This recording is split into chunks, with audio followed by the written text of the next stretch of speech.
Depressive episodes can completely change how we function. We often isolate and withdraw from people who we love or care about.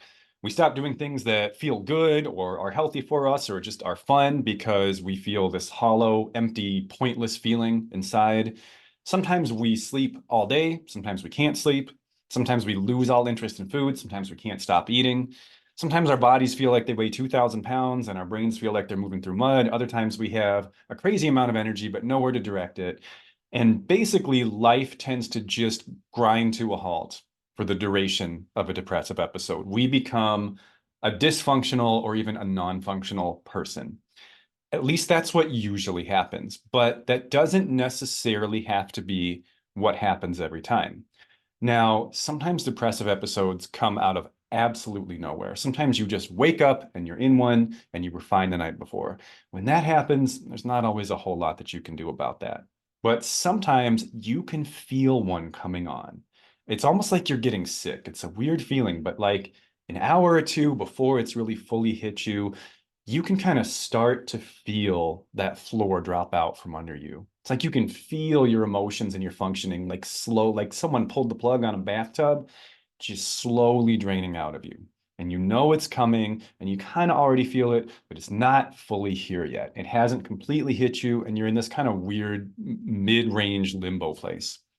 When that happens, there are a few things you can do to really help you prepare for the depressive episode. It's a little bit like barricading your home when there's a hurricane coming. You don't have as much time as you'd like. You're always going to be a little rushed and a little unprepared, but you can get ready for it. And you can take some steps that are going to minimize the amount of damage that this experience causes in your life. And today, I'm going to cover 7 different ways to survive your next depressive episode and not have it knock you off course as much as it typically does. But really quick, before I do that, let me just briefly introduce myself. I'm Dr. Scott, a licensed practicing clinical psychologist. I'm the author of the book For When Everything is Burning, and I own and run the North Star Psychological Center, which is a mental health private practice in Cedar Rapids, Iowa. 7 ways to survive your next depressive episode. And all of these techniques are based on how you're probably going to feel and how you're probably going to function during that episode. We're going to try to minimize the damage. Number 1, so overlooked and so useful. Always have paper plates and plastic utensils at home.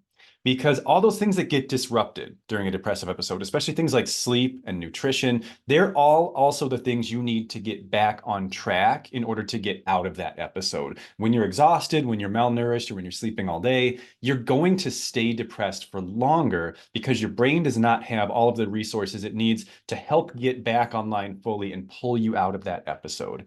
Eating when you're depressed is often a very, very hard thing to do. And there can be many reasons for that. Food often just loses its appeal when you're depressed. It literally feels like it has less flavor. You just don't care about it as much. You don't care about yourself as much. But also, food is kind of a lot of work, as is dishes. Getting cleaned up after you're done eating is a lot of work too. And sometimes just those little things make all the difference in whether you're going to bother to feed yourself or not.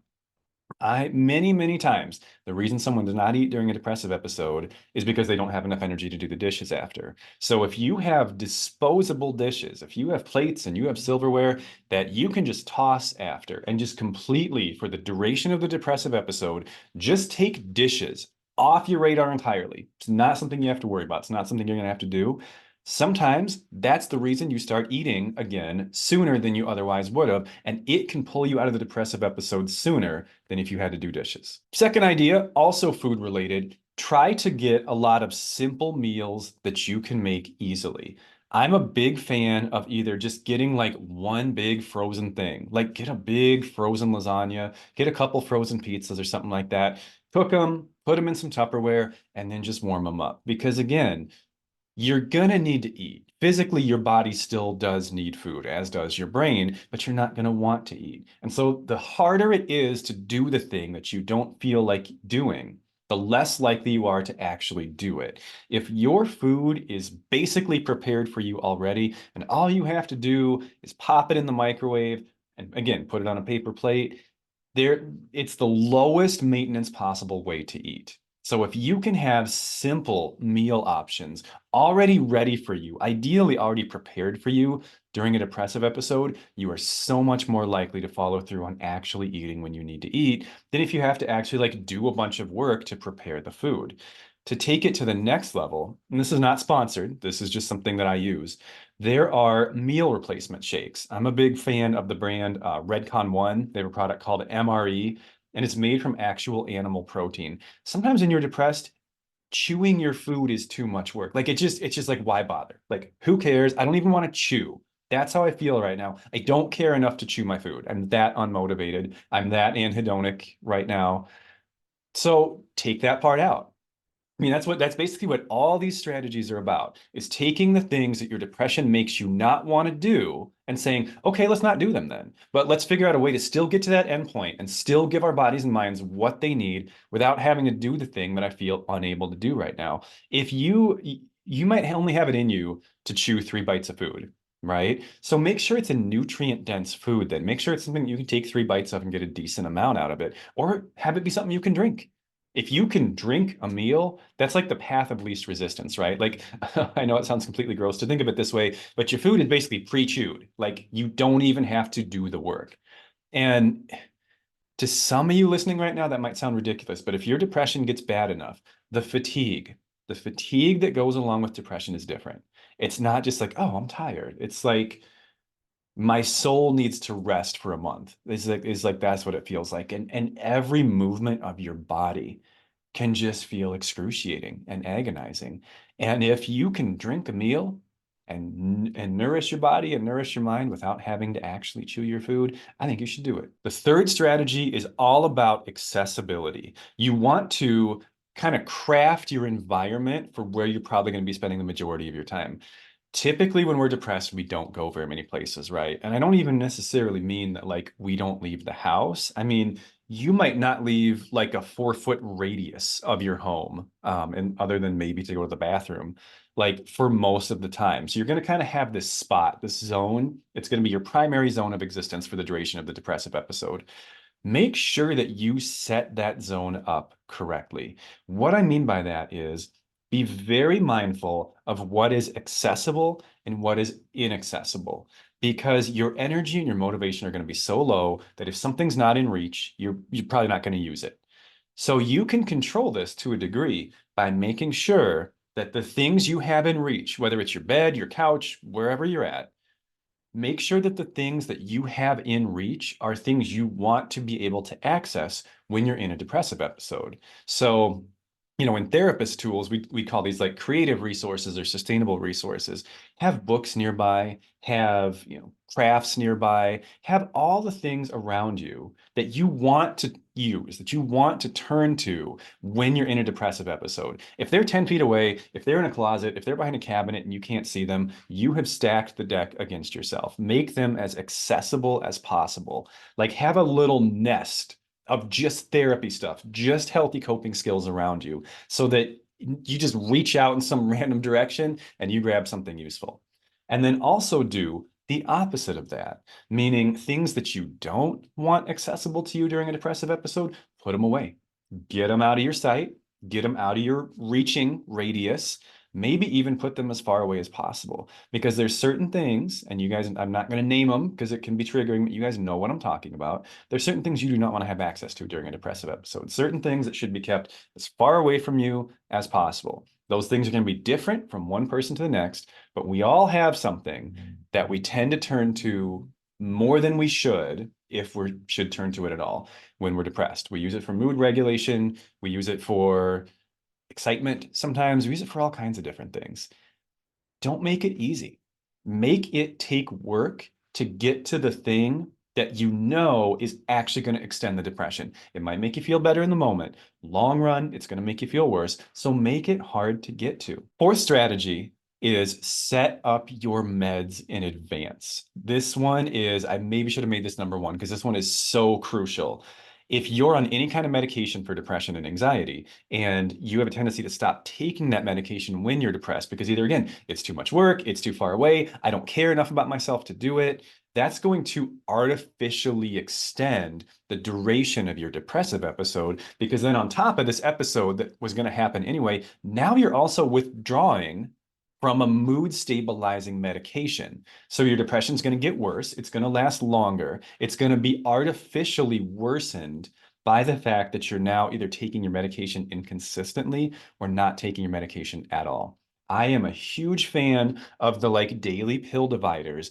If you can get them all set up ahead of time. So, because some days that's all it takes. Some days you look at your 7 different pill bottles or however many, and you're like, I don't want to open each one and count the right number out of each one and do all of this executive functioning mental work when my brain feels like it's literally made of mud right now.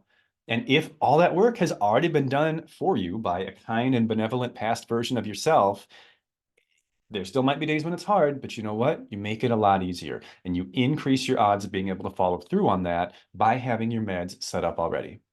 Now, again, this is kind of a restatement of the point I made in number 3, but I would put your actual full bottles of medication, I would probably try to keep those as far away as possible for obvious reasons.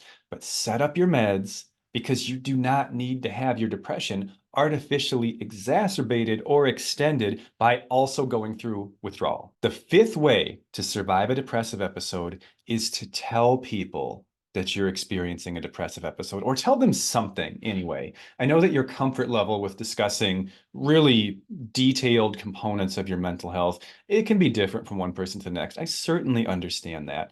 But don't suffer alone. Don't suffer in silence. When you feel one coming on, let people know, especially safe people, supportive people, people who get it, because you know how your brain's going to spiral with that. You know that as you sit there alone and isolated, and your phone, no one's texting you, no one's calling you, you know what that's going to do to you. You know that's going to make you worse. You know that's going to trigger all your negative thoughts about yourself and abandonment and rejection. And you're going to be sitting there thinking, no one loves me, no one cares about me. And actually, they just don't know that you're depressed. They're living a normal day in their lives, and they're under the impression that you are doing the same because you have not told them otherwise. You have not, I know you don't do it on purpose. I know you're not like actually testing people, but you kind of are. Because if you base whether or not someone reaches out to you during a depressive episode, if you base your perception of your relationship on that, and you haven't told them that you're in a depressive episode, you are judging them based on information that you have that they do not have. And if they knew you were struggling, if they knew you were suffering, and if they knew you needed them right now, there's a good chance they would show up differently and more frequently and more consistently than they would without that information. Because you would do the same, right? Would you not treat a friend differently if you knew they were going through something versus if you thought they were fine? I think most of us would. Most of us would prioritize someone more if we knew they needed us more. So reach out to people, tell them you need help, tell them you're struggling. Maybe they'll call you, maybe they'll text you, maybe they'll show up, maybe they'll try to get you to go somewhere. You may or may not like that, but you should let them know. You should have accountability in this because it's a hard thing to do with help, but it's an even harder thing to do alone. And if you have people who are willing to show up for you, who are willing to support you, who want to be a part of your journey, don't keep that information from them. The other thing that can happen, not that this is the main point, this is a total side point about telling people, but you may not notice it because you'll be wrapped up in your own depression. And I don't mean that judgmentally, you just will, it happens. You probably won't reach out to them as much either. And if they also deal with a little bit of depression and anxiety on their own, they might think like, this person hasn't reached out to me in a while. Maybe they hate me now. When really you're just really depressed and sitting at home alone, also thinking they hate you. And you're both in this vicious cycle of like, I don't want to message them because what if they're mad at me? And it's like, no, you're both just depressed. It's sad, but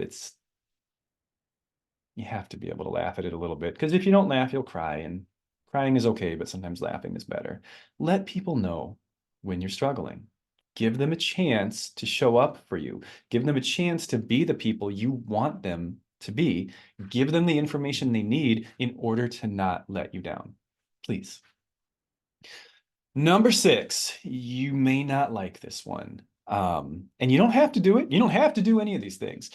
But this one has been huge for me, and it's screen time limits. because it's the phone, the investment versus reward. And reward doesn't always even mean like you're having fun, right? It just means like stimulation value. The investment versus stimulation value of a phone is insane, because a phone requires almost no effort on your part, and it can give you a massive amount of stimulation in return. And when you're depressed and you have very little effort to give in the first place, that equation looks really favorable. Like I can still see all these experiences and listen to all these people talk and whatever it is that you do on your phone, and I don't have to work for it. But that's the problem, is when you're not working for it, you don't really get the actual reward that goes along with it. And it's so easy, whether it's gaming, social media, whatever it is, it's so easy for your life to be consumed by a phone when you're depressed. When you don't feel like there's much else that you can do, you can lose 10, 12, 14, 16 hours a day to your phone. And obviously, when you're in the middle of depression, you wouldn't be spending all of that time on something awesome anyway, right? But what if it was just an hour? What if there was 1 hour of your day where you could have gotten up, taken a quick shower, made yourself a meal, a simple pre-prepared meal, or maybe even a meal replacement shake, and texted a friend? Like that could have changed your day. That could have been the turning point in this episode. That could have completely modified your trajectory. But if you've already been on the phone for 9 hours that day, it's going to feel like, well, what's a 10th hour? What difference is it really going to make? Now, I'm not even going to attempt to tell you what your screen time limit should be. That's a very, very personal decision. But I know that if you give yourself unlimited screen time during a depressive episode, it's far too easy for that to end up being the only thing that you do. And it ends up taking the place of some of the activities that bit by bit, piece by piece, step by step, are going to eventually become part of what helps you get out of that episode. So I would strongly encourage you to consider screen time limits. And the seventh strategy for surviving a depressive episode is try your best to stick with your sleep hygiene routine. Hopefully, you already have one. If you don't, then between episodes, please work on one. I understand you're not going to have a lot of energy. I get that you're not going to want to go places. I get that you're going to have a hard time doing things. I get that. Goes with the territory. Try to at least get out of bed though, because if you spend all day in bed, it wrecks your sleep hygiene. It destroys your sleep cues. And what's going to happen is you're going to end up having horrible insomnia after this episode has passed, which actually is probably going to hasten the arrival of your next depressive episode, because fatigue and being underslept is a risk factor for a depressive episode. When we spend all day in bed, it becomes so much harder for our bodies and our minds to associate sleep with our bed or wherever. If you sleep on a couch, then just replace the word bed with couch. Just wherever you sleep, try not to be in there when you aren't sleeping. If you have to, I've done this, okay? There's no shame in this. If you have to literally roll out of bed, grab a pillow from your bed and lay on the floor and do whatever you were going to do in your bed anyways on the floor, it's still better. It is still better than being in bed, because it will not wreck your sleep hygiene and it will not create a secondary lagging insomnia that follows your depressive episode and causes you to have another one a week later. Because the only thing worse than a depressive episode is getting better and then having another one right away. Thinking you're out of the woods and like, oh, no, you get to do it again, like right now. And if your sleep gets screwed up, that's like the number one risk factor. I mean, that and nutrition are like 1A, 1B. I'd have a hard time picking one. Try not to let your depression wreck your sleep. Even if you have insomnia, even if you have hypersomnia, if you have hypersomnia, sleep on the couch during the day, sleep in a chair, sleep in a sleeping bag on the floor. Just don't let yourself spend all day in bed. It will ruin your sleep. And that is the last thing you need when you're dealing with something like this. I hope these suggestions are helpful, and I hope that you're able to implement them next time. I'd love to say, hey, just don't have another depressive episode ever again, but you probably will. It's a cyclical chronic disorder. And so rather than just hoping this stuff will never happen again, I think it's better to just expect that it will and be prepared for it. Like have a plan, see it as your enemy. See it as or maybe not an enemy, because you can't totally fight against it, but you can prepare for it. Again, maybe think of it more like a natural disaster. Sometimes you don't know they're coming, but if you know it's coming, You can do some things to decrease the likelihood that it causes mass destruction and devastation in your life. Board up your windows, board up your doors, and just get ready. Get ready. It's going to happen. It's going to suck. It's going to be scary. It's going to be unpleasant. But if you prepare for it, your odds of survival go up dramatically. I hope that you prepare for your next one. Take care.